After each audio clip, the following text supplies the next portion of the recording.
ఇవాళ హరీష్ రావు అంటుండు అసెంబ్లీకి ఎందుకు రాలేదా అంటే మా మామకు ఒంట్లో బాగాలేదని. ఒంట్లో బాగాలేనోడు నల్లగొండ గాడిదలంగా ఆయనకి పోయినా అని నేను అడుగుతున్నా. మనకి ఎన్నికల్లో ప్రజలు బోర్ల బొక్కలేసి బొక్కలు ఇరగొడితే ఇంట్లో వండుకోకుండా ఇవాళ సిగ్గు లేకుండా వీధుల్లో తిరిగి కాంగ్రెస్ పార్టీని తిడుతున్నాడు. కాంగ్రెస్ ఏం చేయలేదని. ఇవాళ నేను ఒక మాట ఈ వేదిక మీద నుంచి తెలంగాణ 4 కోట్ల ప్రజలకు నేను ఒక మాట చెప్పదలుచుకున్న మీడియా మిత్రుల ద్వారా. రెఫరెండం 90 రోజులు రేపటికి అవుతుంది. ఎన్నికల్లో ఇచ్చిన మాట ప్రకారం ఆడబిడ్డల కార్టీసీ బస్సు ఉచితం ఇచ్చినాం. రాజీవ్ ఆరోగ్యశ్రీలో 10 లక్షల రూపాయలు పేదల వైద్యానికి ఇచ్చినాం. మొన్న గృహలక్ష్మి పేరు మీద ఈరోజు ప్రతి ఇంటికి 200 యూనిట్లు ఉచిత విద్యుత్ ఇచ్చినాం.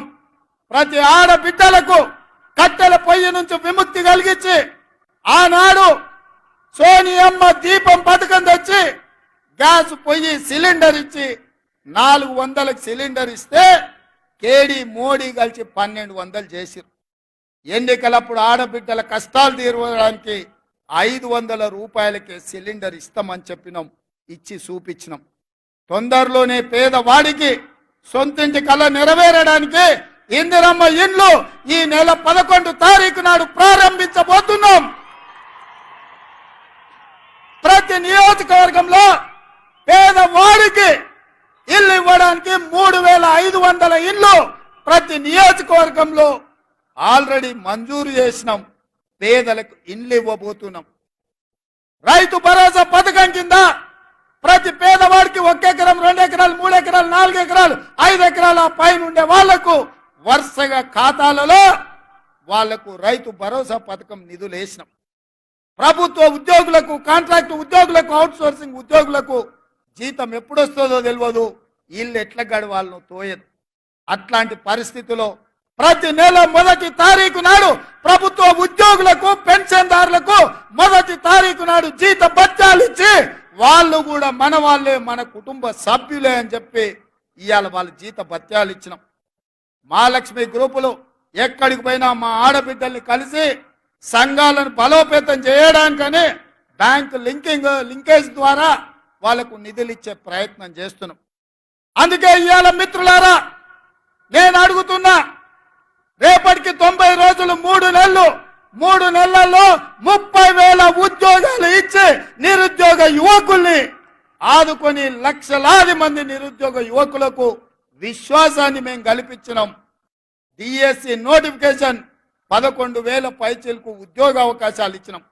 తండాలలో, గూడాలలో, మారుమూల పల్లెల్లో పేదలకు విద్యను అందించడానికి, పాఠశాలలు తెరవడానికి, టీచర్ల నియామకానికి తెరలేపినాం. గ్రూప్ 1 పబ్లిక్ సర్వీస్ కమిషన్ ద్వారా 563 ఉద్యోగాలకు నోటిఫికేషన్లు ఇచ్చినాం. ఒక్కొక్కటిగా కేసీఆర్ చిక్కుముల్లేసి కాకి లెక్కలు చెప్పి తెలంగాణను సర్వనాశనం చేస్తే 10 ఏళ్లలో 100 ఏళ్లకు సరిపోయే విధ్వంసం సృష్టిస్తే ఒకటిగా శకలాల నుంచి తెలంగాణను బయటికి తెచ్చే ప్రయత్నం చేస్తున్నాం. మిత్రులారా, ఇవాళకి 89 రోజులైంది. నేను అడుగుతున్న, ఒక్క రోజైనా, ఒక్క గంట అయినా నేను ఎప్పుడన్నా సెలవు తీసుకున్నానా? నా మంత్రులు ఎప్పుడైనా అందుబాటులో లేరా? మీకోసమే కదా సచివాలయంలో వచ్చి కూర్చుంటుంది. ఇవాళ వేలాది మంది సచివాలయానికి వచ్చి కాగితాలు ఇచ్చిపోతున్నారు కదా.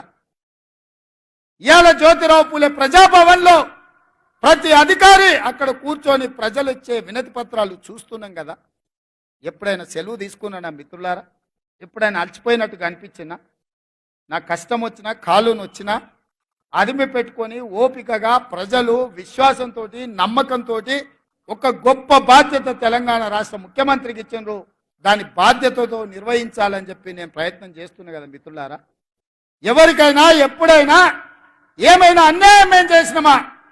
ఇవాళ ఎందుకు 3 నెలలు 6 నెలలు ఈ ప్రభుత్వాన్ని పడగొడతామని ఇక్కడ కేడీ అంటుండు, అక్కడ మోడీ అంటుండు. మీరు ఒక్కసారి ఆలోచన చేయండి. ఏమిటి దుర్మార్గం అని నేను అడుగుతున్నా. కేసీఆర్ ఎన్నికైతే 10 ఏళ్ళు ముఖ్యమంత్రిగా ఉండొచ్చు. నరేంద్ర మోడీ ప్రధానమంత్రిగా ఎన్నికైతే 10 ఏళ్ళు ఆయన ఢిల్లీలో దర్బార్ చెలాయించవచ్చు. మరి ఇవాళ ఇందిరమ్మ రాజ్యం పేదోళ్ళ ప్రభుత్వం వస్తే 6 నెలలు కూడా ఉండనియారంట. ఇది ఎక్కడ న్యాయం, ఇది ఎక్కడ ధర్మం అని నేను అడుగుతున్నా.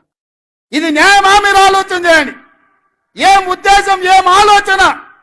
అక్కడ మోడీ అయినా ఇక్కడ కేడీ అయినా ప్రజల చేత ఎన్నికైన ప్రభుత్వం 40% ఓట్లతోని గెలిచిన ప్రభుత్వాన్ని పడగొడతామంటే ఇది ప్రజాస్వామ్యానికి, ఈ దేశానికి మంచిదా అని నేను అడుగుతున్నా. విజ్ఞులు, మేధావులు ఆలోచన చేయాలి. దుర్మార్గమైన రాజకీయాలను పాత్ర వెయ్యాలి. ఎందుకు పడగొడతామంటున్నారు మా ప్రభుత్వాన్ని అంటే పార్టీ ఫిరాయింపులు, పార్టీలను చీల్చడం, ప్రభుత్వాలను పడగొట్టడమే మీ నీతి, మీ జాతి అని నేను అడుగుతున్నా. ఒక పాలమూరు బిడ్డ, ఒక రైతు బిడ్డ ఇయ్యాల కుర్చీలో కూర్చుంటే చూసి ఓర్వలేకపోతురా? ఏం మా పాలమూరు బిడ్డలకు అర్హత లేదా? మేము చదువుకోలేదా? మాకు హక్కులు లేవా? మేము ఈ రాష్ట్రంలో ప్రజలం కాదా? 4 కోట్లలో మేము లేమా? ఈ 4 కోట్ల ప్రజల కష్టాలలో మేము పోరాటం చేయలేదా? మేము తెలంగాణ ఉద్యమంలో లేమా? తెలంగాణ ఉద్యమంలో ఆ బేకార్ గారిని నుంచి పార్లమెంటుకు పంపించింది మేం కాదా? పాలమూరులో ఊరు లేదు, పార్లమెంటులో నోరు లేదు, అయినా బేకారోడు కరీంనగర్ నుంచి మన జిల్లాకు వలసి వస్తే మనం గెలిపియలేదా? మన మంచితనం చేతగంతనమా అని నేను అడుగుతున్నా మా యువకుల్ని. కొడకల్లారా, ఎవడన్నా టచ్ చేసి చూడండి, మా పాలమూరు బిడ్డలు అగ్ని కణికలై, మానవ బాంబులై, నా కొడకల్లారా ఎవడన్నా మిగులుతే నేను చూస్తా అనుకుంటురేమో, తమాషా చేస్తురేమో. వానో వీనో సందులల్లా సకలగుల పెట్టి ఏదో చేద్దామని ఒక్కనొక్కని పండబెట్టి తొక్కి పేగులు తీసి మెడలేసుకొని ఊరేగుతాం బిడ్డ ఎవడని ప్రభుత్వం మీదకి వస్తే. ఇది ఆసామాసి అల్లాటప్పకు వచ్చిన వాళ్ళం కాదు బిడ్డ. నల్లమల అడవి నుంచి తొక్కుకుంటా ప్రగతి భవన్లో ఉన్న నిన్ను కంచెలు బద్దలు కొట్టి బజార్లకు ఇచ్చిన బిడ్డను బిడ్డ. ఇక్కడి నుంచి వచ్చినోని తట్ట పని, పార పని, మట్టు పని, ముంబాయి, దుబాయ్ వలసలు పోవడే కాదు బిడ్డ, నీలాంటి వాళ్ళని కోతి తీసి బొంద పెట్టేది కూడా మాకు తెలుసు. ఆయనలో నల్గొండలో మాటల సందర్భంలో మా ఉత్తమన్న, జానన్న, ఎంకన్నా ఉండే మా జిల్లాల మొత్తం గెలుస్తామన్నారు. సంతోషమయ్యా, మీరు ఎన్నన్నా గెలవండి, మా బిడ్డలు ఇంకొక సీట్ ఎక్కువ గెలిపిస్తారని చెప్పిన. నేను ఆడనే నల్గొండలు చెప్పిన. ఇవాళ మా ఎంకన్నోళ్ళు 11 గెలిస్తే మా బిడ్డలు 12 గెలిపించిరా. మళ్ళా మా ఎంకన్న ఇవాళ అంటనే ఉండి పక్కల నుంచి, మా నల్గొండ భువనగిరి మేము అల్క గెలుతామే, మరి నీ సంగతి ఏందని. ఇక నా సంగతి ఏందో మీరే చెప్పాలి, ఎందుకంటే ఇక నేను కాదు కదా చెప్పాల్సింది. మరి మన నాగర్ కర్నూలు, మన మహబూబ్ నగర్ గెలవాలనా లేదా? మరి గెలవాలంటే ఎవరు కష్టపడాల్సింది? మన 12 మందిని గెలిపించింది మీరే కదా. మరి రేపైనా ఈ 2 గెలిపించాల్సింది, తెలంగాణలో 14 గెలిపించడానికి ఆశీర్వదించాల్సింది మీరే కదా మిత్రులారా.